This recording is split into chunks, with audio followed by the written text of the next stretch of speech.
Subscribe करें हमारे YouTube channel D academy को और लेटेस्ट वीडियो नोटिफिकेशन के लिए इस बेल आइकन को प्रेस करें। हेलो बच्चों, तो एक बार फिर से स्वागत है यूट्यूब चैनल डी एकेडमी में। बच्चों, आज के इस सेशन में हम लोग एक्सरसाइज 5.1 को सॉल्व करेंगे। पिछले वीडियो में हमने बताया था कि अर्थमेटिक प्रोग्रेशन क्या होता है, कैसे पहचानेंगे कि कोई अर्थमेटिक प्रोग्रेशन है कि नहीं है, और है तो फिर कॉमन डिफरेंस कैसे निकालेंगे। तो आज के इस सेशन में हम एक्सरसाइज 5.1 का एक एक सवाल बताते चलते हैं। कुछ क्वेश्चन जो कि ज़्यादा इजी होंगे उससे हम नहीं बताएंगे, या फिर जो एक ही तरीके के कई सारे क्वेश्चन होंगे उसको भी नहीं बताएंगे। जो अलग अलग क्वेश्चन होंगे उसमें से एक एक दो क्वेश्चन हम बताते चलेंगे। तो चलिए स्टार्ट करते हैं 5.1। तो पहला क्वेश्चन है, देखिए इस क्वेश्चन में आपको कुछ कंडीशन दिए गए हैं, कुछ सिचुएशन दिए गए हैं, और आपको बताने हैं कि क्या वो कंडीशन और सिचुएशन के हिसाब से जो सीरीज बनेगा वो अर्थमेटिक प्रोग्रेशन होगा कि नहीं होगा। तो पहला क्वेश्चन दिया है कि the taxi fare after each kilometre when the fare is ₹15 for the first kilometer and ₹8 for each additional kilometer। तो क्या आपका जो टैक्सी फेयर का जो सीरीज निकलेगा वो एपी में होगा कि नहीं होगा। कहने का मतलब है कि कोई टैक्सी वाला है, वो पहले किलोमीटर का 15 रुपया लेता है। ये फर्स्ट किलोमीटर है, इसके लिए 15 रुपया वो लेता है। अगले 1 किलोमीटर के लिए वो 8 रुपया लेगा, फिर से अगले 1 किलोमीटर के लिए 8 रुपया, ऐसे ही वो चलता जाएगा। तो फिर 1 किलोमीटर अगर चल दिया पहले शुरू में तो कितना लिया, 15 रुपया। अगर वो 2 किलोमीटर चल दिया, मतलब 1 किलोमीटर ये और 1 किलोमीटर ये, तो कितना हो गया उसका 15 और प्लस 8 23 रुपीज़। अगर 3 किलोमीटर चल दिया तो कितना हो जाएगा 23 और 8 31 रुपीज़। तो ऐसे ये चलता जाएगा। क्लियर है। अब ये जो सीरीज बन रहा है उसके रुपए का, उसके फेयर का, तो बताना है कि ये एपी में होगा कि नहीं। तो चेक कर लेते हैं। चेक कैसे बताए थे, इसमें से इसको माइनस करेंगे, 23 माइनस 15, ये इक्वल आना चाहिए। इसमें से इसको माइनस करने पे 31 माइनस 23, ये कितना हो जाएगा आपका 8 रुपीज़, और ये भी कितना आ जाएगा 8 रुपीज़। दोनों क्या आ गए, इक्वल आ गए। इसका मतलब कि जो उसके फेयर का सीरीज बनेगा वो कैसा होगा, एपी में होगा। क्लियर है। सेकंड क्वेश्चन देखते हैं। देखिए सेकंड क्वेश्चन में कहा है कि the amount of air present in a cylinder when A vacuum pump remove 1/4 of the remaining air in the cylinder eight A time. मतलब कि किसी सिलेंडर में कुछ एयर है और उसको वैक्यूम पंप के द्वारा उसमें से एयर निकाला जा रहा है, और हर बार उस वैक्यूम पंप के अंदर जितना एयर है उसका 1/4 निकाल दिया जा रहा है। तो जो बच रहा है क्या वह एक एपी सीरीज बनाएगा। जैसे ये मान लीजिए कि कोई एक सिलेंडर है, इसमें 20 लीटर एयर है। पहले कंडीशन में क्या है, कितना है 20 लीटर है, ठीक है। उसके बाद 20 लीटर का 1/4 रिमूव कर दिया जा रहा है। मतलब कितना रिमूव कर रहा है, 1/4 ऑफ 20 लीटर, मतलब आ जाएगा V/4 क्या हो गया, ये रिमूव कर दिया गया। क्लियर है। अब बचेगा कितना, कंडीशन दूसरे में बचेगा कितना, रिमेन कितना होगा, पहले V था उसमें से V/4 माइनस हो गया, मतलब V माइनस V/4। इसको सॉल्व करेंगे तो आ जाएगा 3/4, 3V/4, ठीक है। ये बच गया। अब जो बच गया दूसरी बार जब निकाला जाएगा तो जो बचा है उसका फिर से 1/4 निकाला जाएगा। मतलब कि इस बार कितना निकाला जाएगा, 1/4 ऑफ 3V/4, मतलब कि सॉल्व करेंगे तो हो जाएगा 3V/16। ये क्या कर दिया गया, रिमूव कर दिया गया। फिर से ध्यान दीजिए, पहले इतना था, 1/4 इतना का निकाला गया है तो निकला है इतना। अब बचेगा कितना, जो भी था उसमें से इसको माइनस कर देंगे, V माइनस V/4, तो बच गया इतना। पहले इतना था, बाद में इतना बचा। अब जब फिर से निकाल दिया गया इतना तो बचेगा कितना, तीसरी कंडीशन में कितना रिमेन होगा, रिमेन्स जो होगा वो पहले इतना था 3V/4, अब है 3V/16। जब सॉल्व करेंगे तो ये हो जाएगा 9V/16। क्लियर है, 9V/16। 16। तो अब फिर से बच गया इतना। तो क्या जो बचने वाले अमाउंट हैं वो एक एपी सीरीज बनाता है कि नहीं, चेक करते हैं। क्या क्या है, पहले v है, फिर 3v/4 है, फिर 9v/16 है। सॉल्व कर लेते हैं। इसमें से इसको माइनस करते हैं, चेक। 3v/4 में से माइनस करते हैं v, और 9v/16 में से माइनस करते हैं 3v/4। ये सॉल्व करेंगे तो आ जाएगा -v/4 और इसको सॉल्व करेंगे तो आ जाएगा ये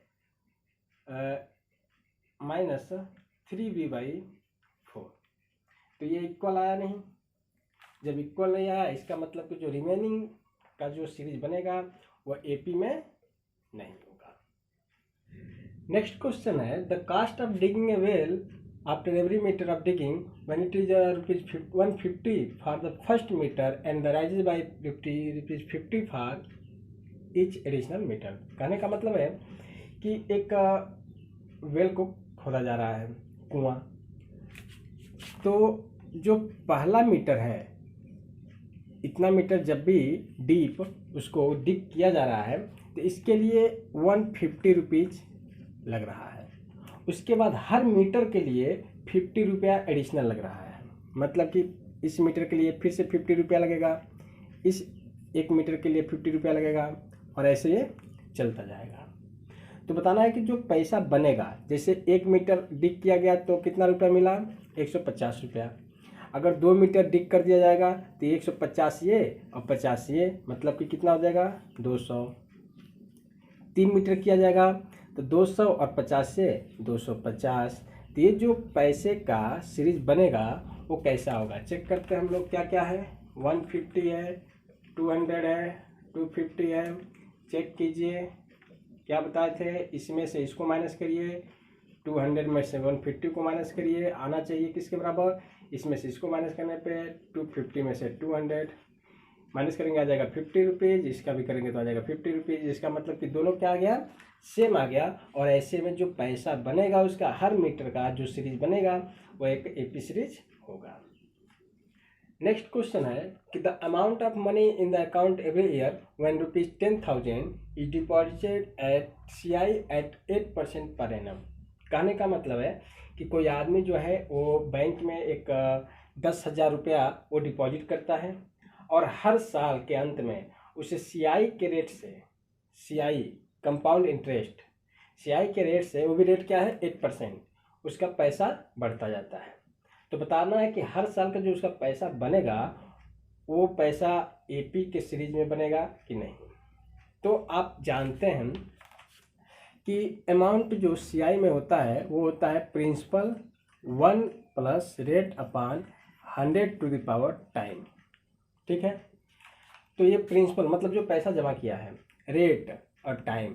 तो हर एक साल का हम लोग पैसा निकालते जाते हैं। पहले साल के लिए क्या होगा, यहाँ पे 1 रखेंगे, प्रिंसिपल रखेंगे, रेट रखेंगे। दूसरे साल के लिए 2 रखेंगे, प्रिंसिपल रखेंगे, रेट रखेंगे। तो पहले साल के लिए जैसे मैं कहूँ कि ये पहला साल है, ये दूसरा साल है, और ये तीसरा साल का अमाउंट है। पहले साल के लिए कितना आएगा, यहाँ पे 1 रखिए, प्रिंसिपल 10,000, रेट 8 रखिए, तो हो जाएगा 10,000 1 plus 8 upon 100 to the power 1। पहले साल के लिए है। दूसरे साल के लिए यहाँ पे 2 रखेंगे, अब बाकी सब कुछ वही रखेंगे, मतलब कि 10,000 1 plus 8 upon 100 to the power 2। और तीसरे साल के लिए 10,000 1 plus 8 upon 100 to the power 3।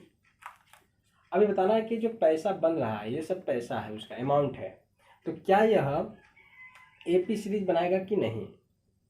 तो ऐसे में अब थोड़ा सा मुश्किल सा दिख रहा है कि हाँ ये कैसे पता करेंगे कि एपी है कि नहीं, क्योंकि ये कॉम्प्लिकेटेड दिख रहा है।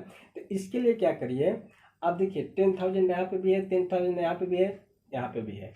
तो इस 10,000 को के समझ लीजिए। क्या समझ लीजिए, के। ब्रैकेट के अंदर सब कुछ इक्वल है, तो जो ब्रैकेट के अंदर वाला है उसको आप x समझ लीजिए। तो यहाँ पे क्या बन जाएगा, kx। यहाँ पे क्या बनेगा, kx स्क्वायर बन जाएगा, क्योंकि इसके पावर 2 है। यहाँ पे kx क्यूब बन जाएगा। अब इसको चेक कर लीजिए, चेक कीजिए, इसमें से इसको माइनस करना है, के एक्स स्क्वायर में से के एक्स को माइनस करना है और इसमें से इसको के एक्स क्यू में से के एक्स स्क्वायर को माइनस करना है। यहाँ से आप क्या कॉमन निकाल सकते हैं, के कॉमन निकाल सकते हैं, के नहीं एक्स कॉमन निकालिए आप। तो यहाँ पे क्या बचेगा, के एक्स माइनस के बचेगा।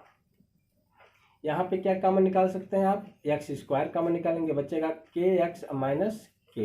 ये देखिए ये वाला कैंसिल हो जाएगा, बचेगा क्या, एक्स बराबर एक्स स्क्वायर। तो ये इक्वल नहीं आया, जब इक्वल नहीं आया तो उसका हर साल का जो अमाउंट बनेगा वो एपी में नहीं बनेगा। ठीक है। क्वेश्चन नंबर 2 जो है उसका मैं एक क्वेश्चन लिया हूँ, सभी एक ही तरह के क्वेश्चन है और काफ़ी इजी हैं, तो मैं एक थोड़ा सा जो डिफरेंट था उसको लिया हूँ मैं। क्वेश्चन नंबर 4 इसमें कहा है कि फर्स्ट 4 टर्म को लिखिए। सीरीज जो बनाना है उसके शुरू के 4 टर्म्स को लिखने हैं। फर्स्ट टर्म दिया हुआ है, कॉमन डिफरेंस भी दिया हुआ है। तो आपको याद होगा कल हम बताए थे कि फर्स्ट टर्म जो कॉमन डिफरेंस हो इसमें क्या करते हैं, एक बढ़ा देते हैं a प्लस डी, फिर से इसमें जो आए उसमें फिर से कॉमन डिफरेंस बढ़ा देते हैं a प्लस 2d, ऐसे सीरीज बनता जाता है। तो यही प्रोसेस यहाँ पे करिए। फर्स्ट टर्म मतलब कि a1 तो दिया हुआ है -1। अब आपको सेकेंड टर्म निकालना है, तो जो a1 आया रहेगा उसमें कॉमन डिफरेंस ऐड कर दीजिए। तो क्या आया है आपका, a1 कितना आया है -1 और कॉमन डिफरेंस क्या है 1/2। इसको सॉल्व करेंगे तो -1/2 आ जाएगा। a3 की बात करें, अगर a3 जो होगा तो जो a2 आया है, जो भी a2 है उसमें आप कॉमन डिफरेंस को फिर से ऐड कर देंगे, यानी कि a2 कितना है अपना -1/2, इसमें 1/2 ऐड करेंगे तो आ जाएगा 0। a4 निकालिए, a4 कितना होगा, जो a3 आया है उसमें फिर से कॉमन डिफरेंस को ऐड कर दीजिए। कितना है a3 आया है 0, इसमें ऐड करिए 1/2, यानी कि आ जाएगा आपका 1/2। तो जो सीरीज बनेगा फर्स्ट टर्म ये और ये क्या है, -1 -1/2 0 1/2 ऐसे चलता जाएगा।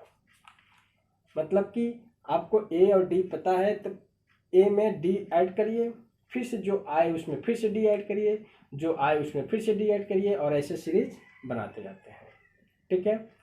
क्वेश्चन नंबर 3 है, find first term and common difference. Series आपको दिया गया है, फर्स्ट टर्म और कॉमन डिफरेंस बताना है। बहुत ही इजी क्वेश्चन। फर्स्ट टर्म जो पहला रहता है मतलब कि a है आपका 1/3। कॉमन डिफरेंस का फार्मूला बताए थे, d क्या होता है, सेकेंड टर्म में से फर्स्ट टर्म को माइनस कर दीजिए। सेकेंड टर्म क्या है 5/3 है, फर्स्ट टर्म क्या है 1/3 है, माइनस कर देंगे क्या आ जाएगा 4/3। क्लियर है। फर्स्ट टर्म कॉमन डिफरेंस, इसमें से इसको माइनस कर दीजिए, कॉमन डिफरेंस निकल जाएगा। इसके जितने भी क्वेश्चन है मैं क्वेश्चन नंबर 3 लिया हूँ, सब ऐसे ही करना है। नेक्स्ट क्वेश्चन है कि which is in AP and find D and next 3 term. कहने का मतलब है कि ये सीरीज जो है, ढेर सारे सीरीज दिए गए हैं, बताना है कि कौन सा एपी में है, और अगर एपी में है तो डी पता करिए और साथ ही साथ अगला 3 टर्म पता करिए। तो देखते हैं, चेक करते हैं। सबसे पहले इसको चेक, इसमें से इसको माइनस करिए, 5/2 में से 2 को माइनस करिए, इसमें से इसको माइनस करिए, 3 में से 5/2 को माइनस करिए। 5/2 में से जब करेंगे तो कितना हो जाएगा -1/2। इसको माइनस करेंगे तो भी हो जाएगा 1/2, यानी कि यह एपी में है। जब एपी में है तो 1 2 3 4 इसके जस्ट अगला 3 क्वेश्चन, 3 टर्म और बताने हैं, मतलब कि 5th वाला टर्म बताना है। तो 5th वाला टर्म क्या बताया हूँ मैं कि 4th वाला टर्म और उसमें से कॉमन डिफरेंस ऐड कर देना है। 4th वाला टर्म कितना है 7/2, उसमें 1/2 ऐड कर देंगे, मतलब कि 8/2 और काट के आ जाएगा 4। A6 का मतलब 5th वाले टर्म में 1/2 ऐड कर देंगे। 5th वाला टर्म है क्या, ये है, और 1/2 और कर दीजिए ऐड, 9/2। और 7th वाला टर्म बताना है तो 6 वाले टर्म में 1/2 ऐड कर दीजिए। 9/2 प्लस 1/2 यानी क्या आ जाएगा ये 5। क्लियर है। तो ये पहले एपी में था तो हम लोग सीरीज निकालेंगे। इसको भी चेक करते हैं। चेक दूसरे टर्म में से पहले वाले को माइनस करिए। 3 + √2 में से हम 3 को माइनस करेंगे। फिर से तीसरे वाले में से दूसरे वाले को करिए। 3 + 2√2 में से 3 प्लस √2 को माइनस करेंगे। सॉल्व करिए। ये यहाँ से यहाँ कैंसिल हो जाएगा, आ जाएगा √2। देखिए ये हो जाएगा 3 + 2√2 -3 - √2। यहाँ से 3 से 3 कैंसिल होगा और 2√2 से √2 घट जाएगा, मतलब क्या आ जाएगा √2। तो ये दोनों फिर से बराबर आ गया, इसका मतलब कि ये एपी में है। तो 1 2 3 4 फिफ्थ वाला टर्म निकालना है। इसमें भी A5 निकालेंगे तो A4 में कॉमन डिफरेंस जो आ रहा है उसको हम ऐड कर देंगे। A4 कितना है? A4 ये वाला 3 + 3√2 में हम √2 को ऐड करेंगे तो √2 वाला √2 के साथ ऐड हो जाएगा। तो कितना हो जाएगा 3 + 3 और 1 4√2। ऐसे आप एक पैटर्न देख लीजिए। ये 3 + 3 + √2 है, 2 के बगल में 2 लिखा है, फिर से 2 के बगल में 3 रखा है। इसका मतलब कि इसके बगल में अगला जो आएगा 3 + 5√2, एक बढ़ता जा रहा है। अगला जो आएगा 3 + 6√2। ये वाला जो होगा ये 6 टर्म होगा, ये वाला होगा वो 7 टर्म होगा। डायरेक्ट लिख सकते हैं। अगर कन्फ्यूजन है तो इस वाले में फिर से √2 को ऐड कर दीजिए। 3 + 4√2 को √2 में ऐड करेंगे, यही आ जाएगा। फिर से इस वाले में फिर से √2 मतलब यानी कि ये डी ऐड करिए। 3 + 5√2 में फिर से √2 ऐड कर दीजिए, ये आ जाएगा। ऐसे 3 टर्म हो जाएंगे। नेक्स्ट क्वेश्चन है क्वेश्चन नंबर 4 का। ये 12 और 14 लिया हूँ मैं, थोड़ा सा डिफरेंट था। इसको बताना है कि ये एपी में है कि नहीं है। तो क्या करेंगे हम लोग, चेक करेंगे। चेक करने से पहले देखिए ये थोड़ा सा उटपटांग टाइप का दिख रहा है, तो इसको हम लोग थोड़ा सा सिंप्लीफाई करेंगे। सिंप्लीफाई का मतलब ये कि इसको लिखेंगे √2, इसको लिखेंगे 2√2। ये कैसे लिखा जा रहा है ये भी समझा दूँ मैं। ये जो 8 है, 8 का प्राइम फैक्टर करिए। 2 4 जा, 2 2 जा, 2 1 जा। जिसका पेयर बने उसको बाहर कर दीजिए, जिसका ना बने उसको अंदर रख दीजिए। इसी तरह से 18 का कीजिए। 18 2 9 जा, 2 से नहीं जाएगा, 3 3 जा, 3 1 जा। इसका पेयर बना उसको बाहर रखिए और इसका पेयर नहीं बना अंदर रख दीजिए। इसी तरह से 32 का 2 16 2 8 2 4 2 2 2 1। इसका भी पेयर बना, इसका भी पेयर बना, इसका नहीं बना।